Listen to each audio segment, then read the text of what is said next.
बिस्मिल्लाहिर्रहमानिर्रहीम। अस्सलाम वालेकुम। मैं हूं मिसेस राबिया ज़फ़र। आप देख रहे हैं ZN न्यूज़ और हमारे साथ मौजूद हैं ज़फ़र नकवी साहब। अस्सलाम वालेकुम। प्रोग्राम शुरू करने से पहले अगर अभी तक आपने हमारे चैनल को सब्सक्राइब नहीं किया तो उसे जल्दी से सब्सक्राइब कर दीजिए ताकि हमारी हर नई आने वाली वीडियो आप तक पहुँचती रहे। जनाब, कल अलीम खान जहांगीर तरीन ग्रुप से जा मिले और जिसके बाद उन्होंने एक धुआंधार मीडिया टॉक की। इस मीडिया टॉक ने भौंचाल मचा दिया और कप्तान के पैरों तले से ज़मीन निकल गई। फिर खबरें ये भी आई कि वज़ीर आज़म ने रात गए अलीम खान को खुद टेलीफोन कॉल की और अलीम खान ने उनकी कॉल अटेंड नहीं की। पहले तो हम ये सुनते थे कि जो बाइडन कॉल करता नहीं और मोदी कॉल उठाता नहीं, अब हम ये भी देख रहे हैं कि अलीम खान भी कॉल नहीं उठाता। इस मीडिया टॉक के एक एक पॉइंट को ज़फ़र नकवी साहब के साथ डिस्कस करेंगे। हाँ जी, ये बहुत ही एक इम्पॉर्टेंट डेवलपमेंट है। बहुत सडन डेवलपमेंट हुई है। सडन तो मीडिया के सामने आई है, बहुत पहले हो रही थी, लेकिन बहुत इंपॉर्टेंट है। इसके एक एक नुक्ते पर हम बहुत तफसीली जो है ना एनालिसिस अपना देंगे। सवालों पर आने से पहले कल मियाँ वाली में होने वाले दिलखराश वाक़े पर बात करते हैं।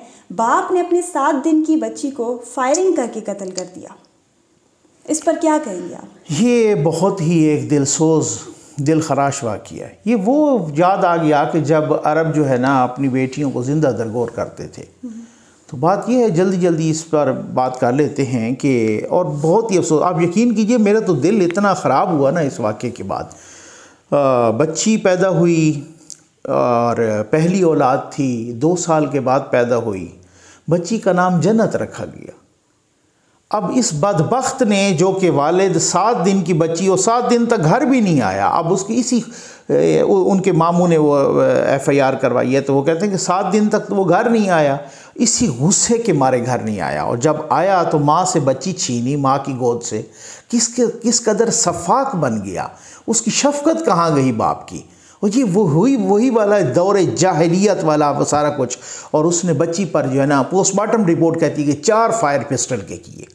तो ये एक, हम पता नहीं कहाँ जा रहे हैं, मुझे समझ नहीं आती। जितनी मजम्मत की जाए, मजम्मत का तो इसके लिए तो अल्फाज ही नहीं मिलते ना। मैं कहता हूँ अल्लाह गर्क करे ऐसे लोगों को और ऐसी सोच रखने वालों को। अब क्या इसमें जो है ना अफसोस ही हम कर सकते हैं। इसके साथ ही हम अपने सवालों पर बढ़ते हैं। अच्छा, अलीम खान साहब की मीडिया टॉक पर आने से पहले हम बात कर लें, कल अपोजिशन के 3 बड़ों की बैठक हुई। इस बैठक के बाद कोई अहम और कोई बड़ा ऐलान क्यों नहीं हुआ? हाँ, अदम एतमाद के हवाले से। हाँ, अदम एतमाद के हवाले से बैठक में बहुत सारे लोग, अच्छा देखें ना, बहुत सारे लोग मुख्तलिफ क्वेश्चंस हमें भेज रहे हैं।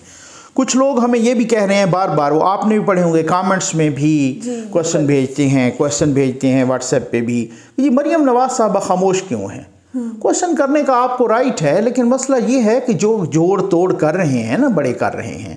मसलन आप देखें कि अगर जलसा हो रहा होता, रैली हो रही होती, उस वक्त मरियम नवाज का काम था कि हाँ वहाँ पे मरियम नवाज नज़र आती, वहाँ पे उन्हें, क्योंकि वो क्राउड पुलर हैं।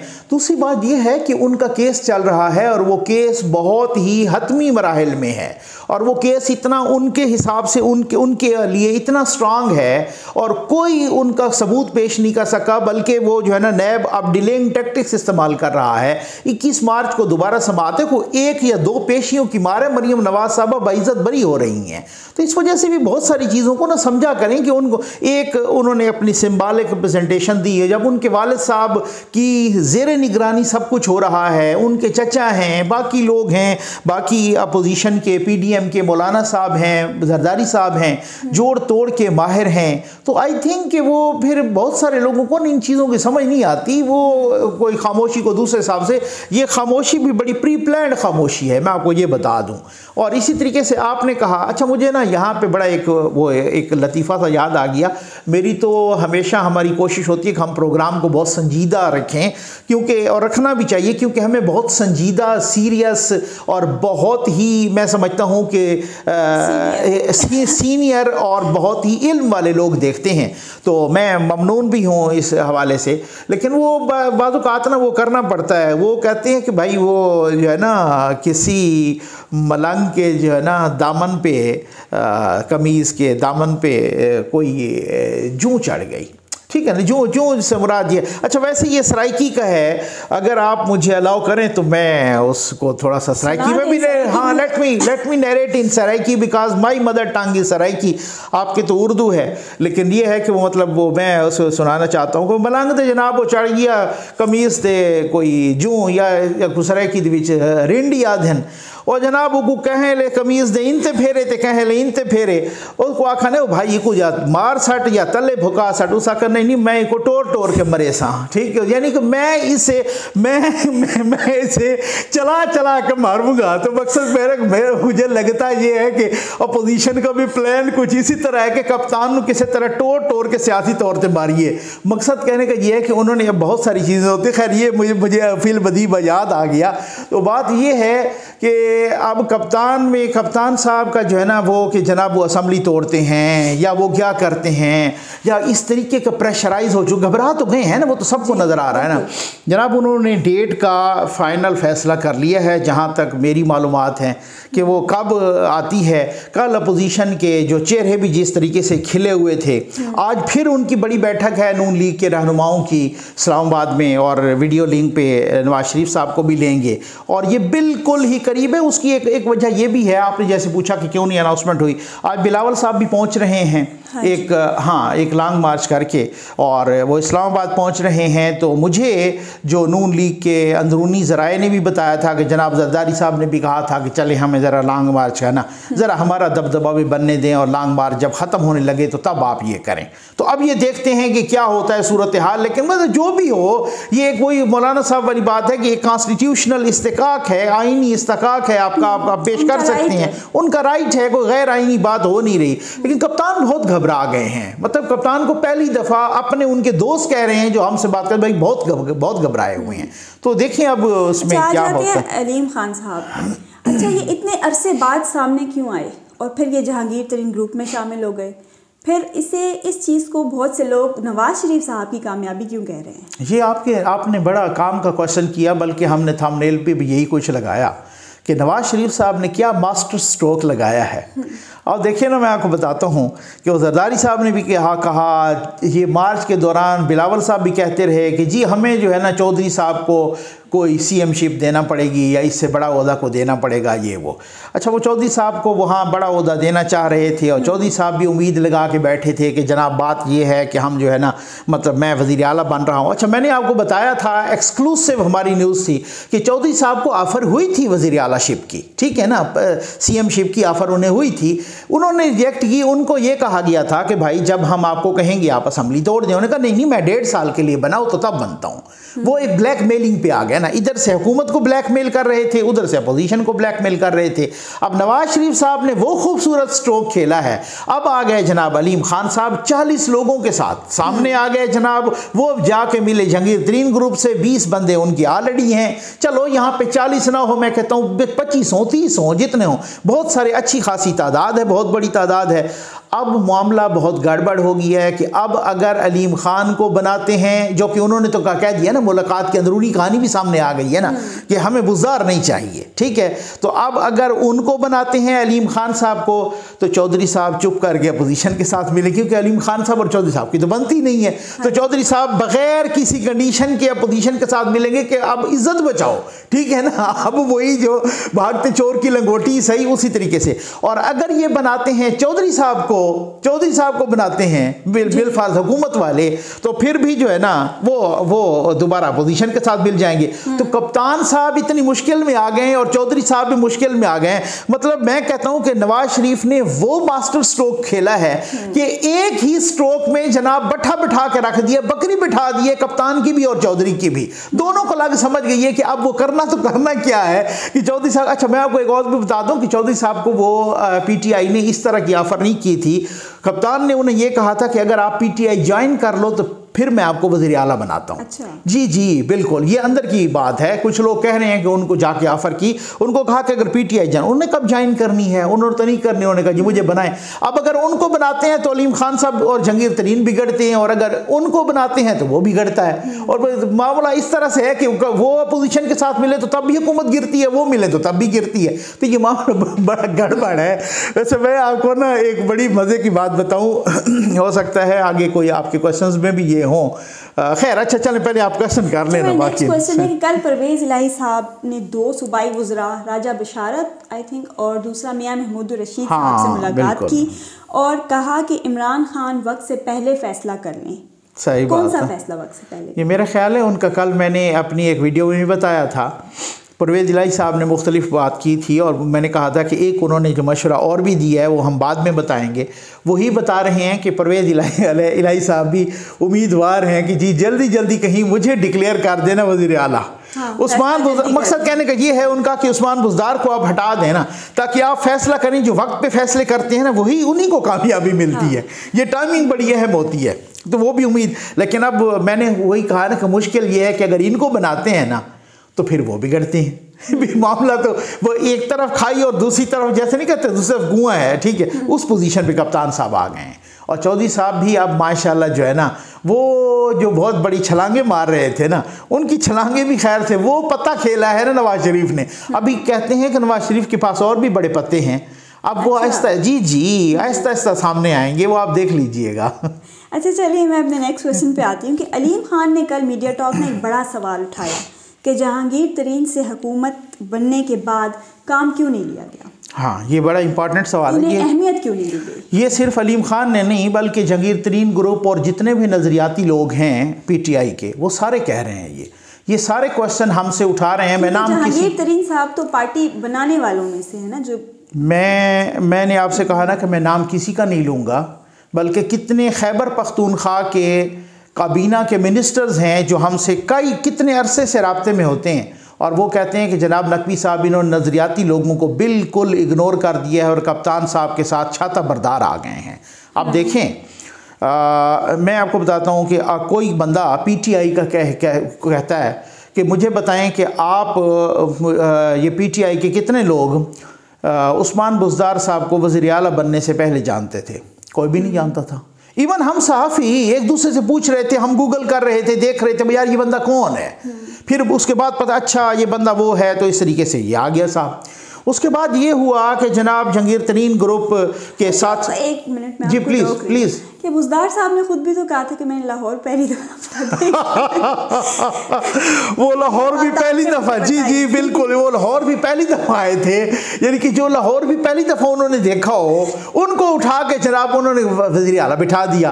अच्छा, वो नज़रियाती लोग कहते हैं ये कि जी ये जो जहांगीर तरीन साहब हैं, बड़ा एक खुशफहमी सी पाल रखी है, मैं कहता हूँ PTI वालों ने, और कप्तान साहब ने भी शायद पता तो है सबको, उनको सबको है कि जी वो हमारे साथ होंगे, बस वो हमारे साथ ही हैं और 24 घंटे हमारे साथ आ जाएंगे और हमारे लिए ही उठे हैं, वो पार्टी के साथ खड़े हैं। मुझे ये बताएं कि जिस जहांगीर तरीन ने इतनी कुर्बानियाँ दी हों, उन्होंने पार्टी के लिए चंदा दिया, उन्होंने शौकत खानम के लिए चंदा दिया, उन्होंने खान साहब को उनका जहाज़ रक्शे की तरह इस्तेमाल हुआ, पानी की तरह बहता रहा। इस तरीके से अलीम खान साहब ने भी शौकत खानम के लिए भी चंदा दिया, पार्टी के लिए भी दिया, उनका जहाज भी इस्तेमाल हुआ, बनी गाला में भी फंड दिए, सारा कुछ। तो क्या ये इसलिए दिए कि जब पार्टी हुक्मरानी में आए और उसकी हुकूमत आए, उसको आज़म खान धुतकार दे, अलीम खान को भी और वो जहांगीर तरीन को भी, वो बिहाइंड द बार चले जाएं, उनको FIA की पेशियाँ भुगते, उनका बेटा भी भुगते, उन पर एक स्कैंडल बने, कभी दूसरा बने, उनको वज़ीर आज़म हाउस के दरवाजे उस पर बंद कर दिए जाएं, अलीम खान को पूरा 1 साल या 14 महीने जेल में रखा जाए, अलीम खान को इस तरीके से बेइज्जत करके निकाला जाए, उनको इस तरीके से उनकी तजलील की जाए, और फिर भी उसके बाद वो सारी तजलील भूल के, सारी बेइज्जती भूल के, सारी अपनी तजलील भूल के आ जाएंगे कि जी अब आपके मुश्किल वक्त बना है, हम आपके साथ खड़े हैं। वो कोई सियासत में इतना वली कब से बन गया है। तो मेरा ख्याल है ये जो खुशफहमियाँ पाल रखी हैं ना मेरे PTI के दोस्तों ने, तहरीक इंसाफ के दोस्तों ने, माज़रत के साथ मैं कहूँगा कि उन खुशफहमियों को आप दफन कर दें। ऐसी बात नहीं है। अगर उन्होंने हुकूमत के साथ खड़ा होना होता तो यूँ ग्रुप बना के आगे ना आते।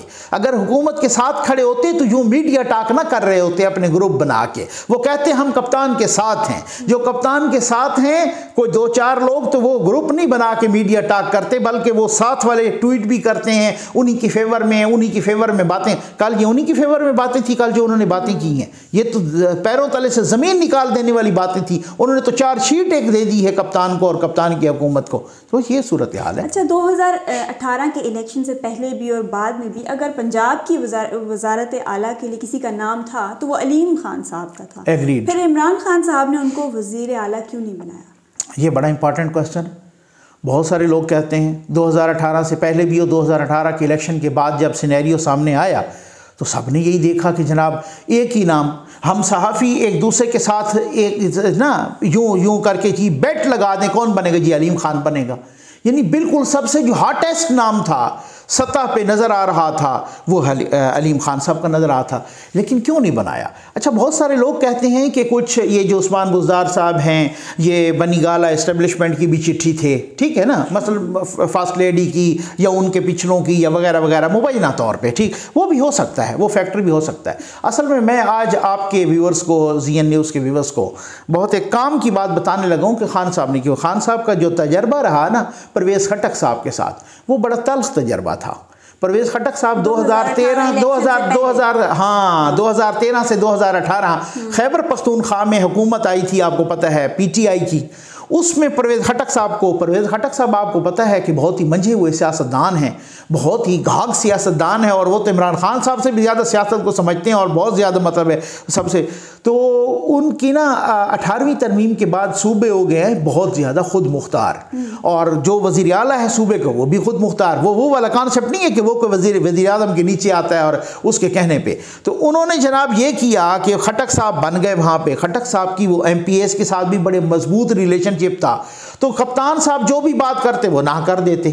कप्तान साहब ने इवन धरनों के दौरान इधर ऐलान कर दिया था कि हम असम्बली भी तोड़ रहे हैं, खैबर पख्तूनख्वा वाली भी। अब खटक साहब ने कहा भाई यार ये तो एवं ही इन्होंने मार दी, अब साल 1.5 साल 2 साल हुआ है तो हम क्यों तोड़ें असम्बली। उन्होंने अपोजिशन वालों से मुबैना तौर पे जो है ना कुछ साजबाज करके ना उन्होंने कहा कि यार आप हमारे साथ अदम एतमाद मेरे खिलाफ जमा करा दो ना, ताकि जब अदम एतमाद जमा हो जाती है तो असम्बली नहीं टूटती। उन्होंने अदम एतमाद जमा करा दी। उस दिन के बाद खान साहब ने तहिया किया कि जी मैंने वज़ीर आला उसके बाद किसी तजर्बाकार सियासतदान को नहीं बनाना, ठीक है ना। अब उसके बाद उन्होंने उस्मान बुज़दार साहब को बनाया कि जो पहली दफ़ा लाहौर आए थे, उधर से महमूद खान साहब को बना दिया। तो उन्होंने उनको बनाया माज़त के साथ जिनको अपने PTI वाले, मैं नहीं कह रहा, आप यकीन करिए कि मुबैना तौर पे PTI वाले नहला कहते हैं, बिल्कुल वो कहते हैं कि जी जो उनको कह दें कि इधर दस्तखत करने, मतलब बुज़दार साहब ये कहते हैं कि ये उनके एक दफ़ा वो लगाया ना हैंड फ्री कानों में, तो कहते ये किस लिए होता है। तो वो आपने वो वीडियो देखी होगी, वो जो क्लिप वायरल हुआ था। उन्होंने कहा ये क्या किस लिए होता है, इससे क्या होता है। उन्होंने कहा जी इससे, वो उनको सेक्रेटरी या जो भी स्टाफ मेंबर था वो कह रहे जी इससे आवाज़ आती है। कहता है अच्छा इससे आवाज़ आती है, तो मतलब इस किस्म के बंदे को बिठाए, जिधर कहूँ साइन कर दो, जिधर कहूँ अंगूठा लगा दे, जिधर कहूँ साइन कर दे। परवेज़ खटक साहब जैसा बंदा ना ही नहीं होना चाहिए। अगर अलीम खान बन जाता उन्होंने इनके हथे आना था। असल में मसला था जी वो एक हमारे दोस्त हैं फहद हुसैन साहब, उन्होंने एक आर्टिकल लिखा भाई कोरोना में ना इनको एक ब्रीफिंग दी जा रही थी। अच्छा, वो ब्रीफिंग देते देते तो जब कोई आधे पौने घंटे की जो ब्रीफिंग ख़त्म हुई ना, तो फिर उस्मान बुज़दार साहब ने कहा कि यार ये तो बताएं कि ये कोरोना काटता कैसे। तो मतलब कहने का ये था कि वो इसी किस्म का बंदा चाहिए था खान साहब को, लेकिन अब लगता है कि उनकी कुर्बानी होने लगी है। देखिए क्या होता है। अच्छा, अब एक और इम्पॉर्टेंट सवाल है कि तहरीक अदम एतमाद में अलीम तरीन ग्रुप किसको सपोर्ट करेंगे? ये इसमें कोई ढकी छुपी बात भी नहीं है। मैंने कहा इसका सिनेरियो क्लियर होगा ना कि अगर ये बना देते हैं हुकूमत वाले परवेज़ इलाही साहब को, तो डेफिनेटली अपोजिशन को, अगर वो उनको बना दे। अच्छा, एक बात है कि अगर बिलफर्ज ये अलीम खान को या अलीम खान के किसी ग्रुप वाले को या किसी को बना भी देते हैं, तो ये भी तो शिकस्त है इमरान खान साहब की। ये शिकस्त नहीं, ब्लैकमेलिंग के जुमरे में आके बना रहे हैं ना।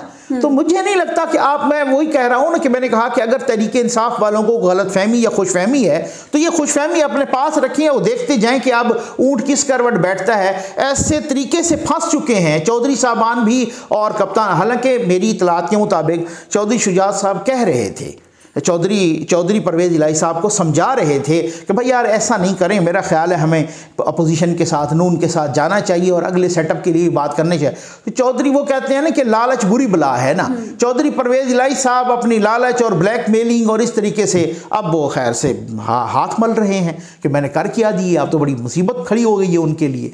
तो ये अच्छा, कल अलीम खान साहब ने वाज़ेह अल्फाज में कहा कि हुकूमत परफॉर्मेंस में फेल हो गई है। जी बिल्कुल।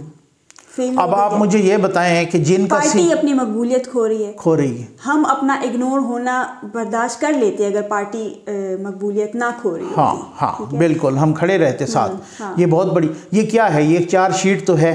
अब आप अंदाज़ा कीजिए कि चंद माह पहले या चंद हफ्ते पहले अलीम खान साहब ने रिज़ाइन किया था अपनी सीनियर वजारत से, ठीक है, सीनियर वज़ीर थे ना, उससे रिज़ाइन किया था जब उन्होंने ये समा टीवी ख़रीदा था।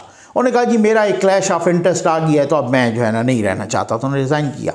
चंद महीने या चंद हफ्ते पहले उन्होंने रिज़ाइन किया और आज अपनी हुकूमत, ये चार्जशीट नहीं है तो क्या है, वो कहते हैं हम फेल हो गए हैं। और बिल्कुल ऐसे ही है। वो कहते हैं कि हम फिर भी अगर आपने हमें इग्नोर किया हम बर्दाश्त कर जाते, अगर पार्टी ऊपर जा रही होती तो पार्टी की मकबूलियत भी गिर रही है, परफॉर्मेंस भी गिर रही है, हुकूमत की परफॉर्मेंस, बैड परफॉर्मेंस की वजह से पार्टी की मकबूलियत गिर गई है। ये इससे ज़्यादा चार्जशीट खड़े होके एक वज़ीर, आपका साबिक वज़ीर और पार्टी का स्टालवार्ड और पार्टी को जिसने इस नाज तक पहुंचाया, अलीम खान से, अलीम खान से आप इख्तलाफ कर सकते हैं, अपोजिशन वाले कर सकते हैं, लेकिन क्या ये कोई पीटीआई वालों की ढकी छुपी बात है? पीटीआई वाले सारे जानते हैं कि अलीम खान ने इस पार्टी के लिए क्या किया, जहांगीर तरीन ने इस पार्टी के लिए क्या किया। तो ये तो एक चार्जशीट है ना, पक्की पक्की ना। अगर ये इस किस्म की चार्जशीट हो, असल में यार मैंने आपको बताया ना कि मसला कहने का ये है कि ये इस सूरत हाल में कि लोग तो कहते हैं ना इक़्तिदार एक ऐसी चीज़ है कि जो बंदा कोई भी नहीं छोड़ता।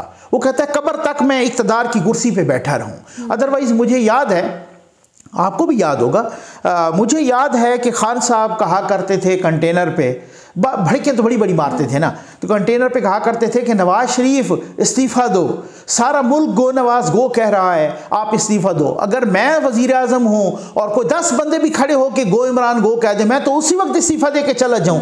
अब हालात ये हैं कि गली गली से गो इमरान गो की आवाज़ आ रही है। हालात ये है कि अभी ये कज़ाफ़ी स्टेडियम में फाइनल हो रहा था, उसके दौरान आपने देखा कि गो इमरान गो के नारे लग गए। उनकी अपनी पार्टी के लोग गो इमरान गो कह रहे हैं, इस्तीफे दे रहे हैं, विकेटें गिर रही हैं, उनके अपने लोग कह रहे हैं गो इमरान गो। लेकिन फिर भी आप वो देखें ना, इक़्तिदार वाली बात है, इस पे भी यू टर्न ले गए हैं। तो अब हर जगह से आवाज़ें आ रही हैं, लेकिन वो अपना वो कोई समझता कोई नहीं है ना। तो बस ये वाली ये तो सारी वो बातें थी जो मीडिया के सामने आई। कल तरीन और अलीम ग्रुप की जो मुलाकात है उसकी अंदरूनी खबर आपके पास क्या, अंदरूनी कहानी क्या है? हाँ बिल्कुल ऐसे ही है। मुलाकात में यही डिस्कस हुआ कि बुज़दार को तो हटाना पड़ेगा, इससे कम पे बात नहीं होगी। और मेरी इतला के मुताबिक जो इमरान इस्माइल साहब की मुलाकात हुई है उसमें भी यही मैसेज गया है कि आप इसको तो हटाएंगे।